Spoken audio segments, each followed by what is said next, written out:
Hello, everybody. So I have been working on the 464 for a couple weeks now, working on the Fall Song Challenge.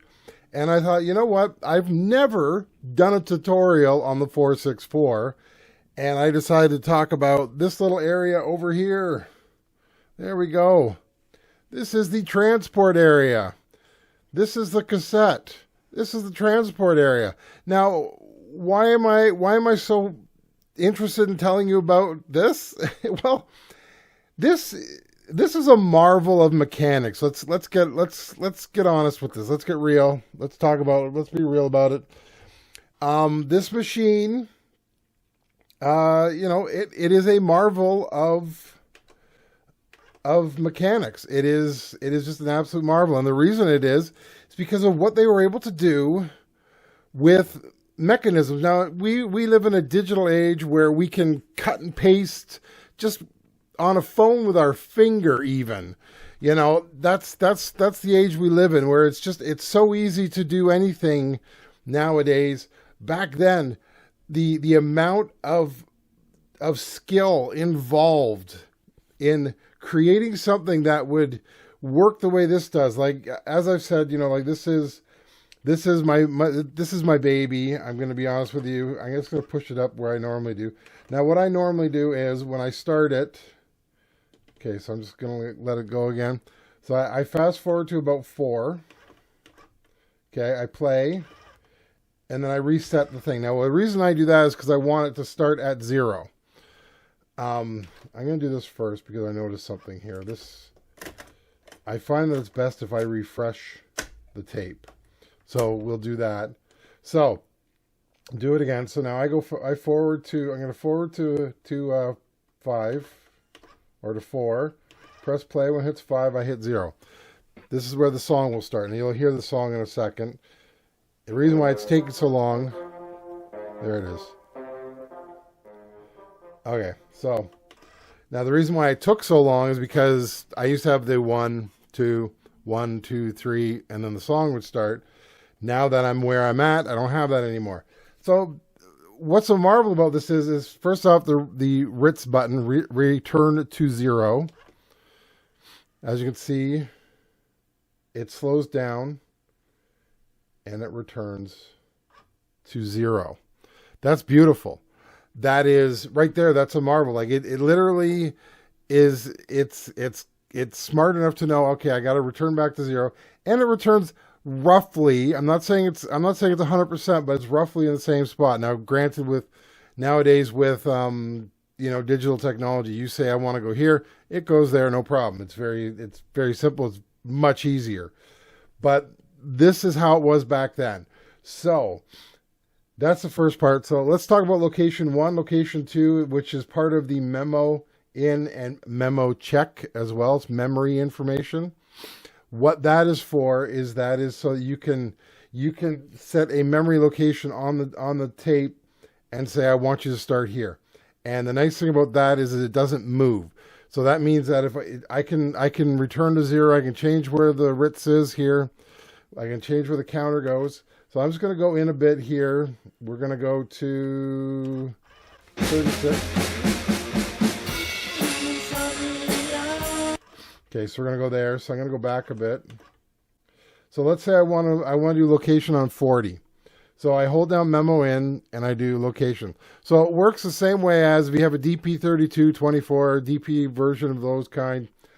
That you can put locations in. Now on those they have multiple locations, and it puts mark 1, 2, 3, 4, and then it just keeps going. This is of course older. Things what now 30 years old or so, maybe even older. And yeah, so that's how that works. Now I'm gonna just to show you, so I'm gonna return to 0. So now it's gonna go back. And memo 1. So memo 1 is up. So it says that I've got a 1 in mem. So I've got in location 1, I've got a memo 1. Now I can check where it goes to by holding a memo check and hitting location. And now it says it goes to 40. If I hit location 1, it goes to 40. And if I hit play. So I love that. That's beautiful. Now here's the next thing. Let's say I want to do a punch in. I want to use the auto punch. So I had to relearn this because I haven't done this in so long. So first thing I'm going to do, I'm going to do a full rewind on this.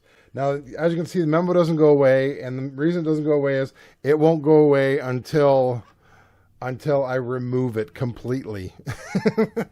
That's one of the fun things about it is, so how do you remove it? You turn the machine off, you pop the cassette out. I think there was one other way it said, but generally, so I pop the cassette out now. There, see, you can see it has gotten rid of the memo on it. So now I'm putting the cassette back in. I'm going to rewind. All right. So let's say I want to do an auto punch for vocals, because at some point I'm going to do that. Not today.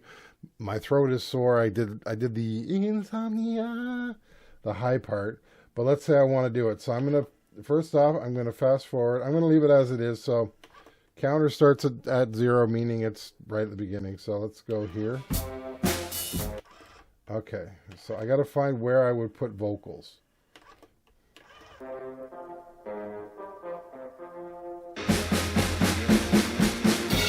So there's where I would put vocals. So I'm going to go back a bit. Now what I do is I hit rehearsal. So now you see the rehearsal button is up. I hit play. And then so now I've hit record to say this is where I want to record in. And as you can see, the record button is flashing.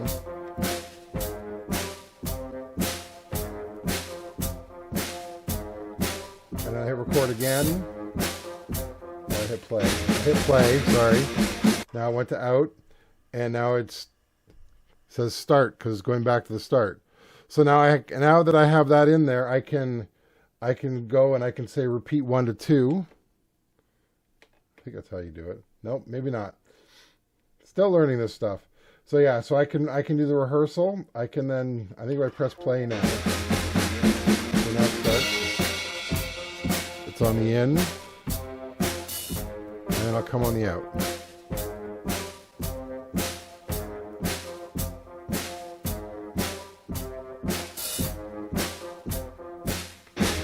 There we go. So that's a verse right there. Now it brings it back to the start again. So now how do I do a repeat? I'm trying to remember how to do a repeat.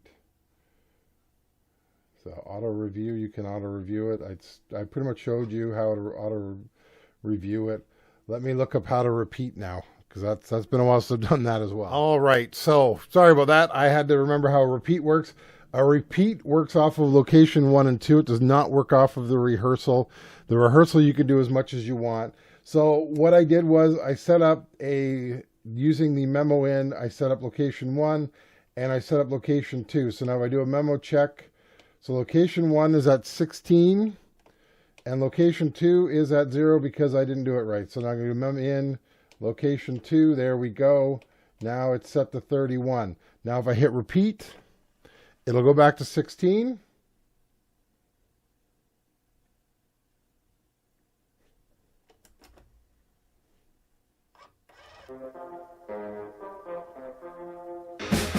And I have my place where I can practice.